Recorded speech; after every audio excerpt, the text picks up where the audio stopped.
سنیں ہمارے پیارے نبی صلی اللہ علیہ وآلہ وسلم نے کیا فرمایا۔ آپ نے دعا دی، فرمایا اے اللہ اس آدمی کے چہرے کو چمکتا دمکتا رکھنا جو میری حدیثوں کو یاد کرے اور پھر دوسروں کے سامنے اس کو بیان کرے۔ جب آپ کوئی حدیث پڑھتے ہیں تو ایسا لگتا ہے جیسے ہم یہ سارا منظر اپنی آنکھوں سے دیکھ رہے ہیں۔ امام شافعی فرماتے ہیں کہ جب کوئی انسان کھیل کود کر رہا ہوتا ہے تو اس کو کھیل کود پسند آتا ہے، تو جو لوگ حدیث مبارکہ کو پڑھتے ہیں وہ نبی کے ساتھ یا پھر صحابہ کے ساتھ بیٹھے ہوتے ہیں، تو وہ کتنے خوش قسمت لوگ ہوتے ہیں۔ یعنی نبی پاک کی حدیث پڑھنا اور اس کو سننا اور دوسروں کے سامنے بیان کرنا، آپ نے نبی پاک کی صحبت اختیار کی ہوئی ہے، آپ نے صحابہ کی صحبت اختیار کی ہوئی ہے، تو آپ سب سے گزارش ہے حدیثوں کو یاد کیا کریں اور لوگوں میں بیان کیا کریں۔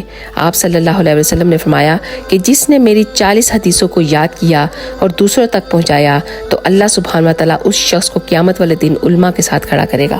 سبحان اللہ۔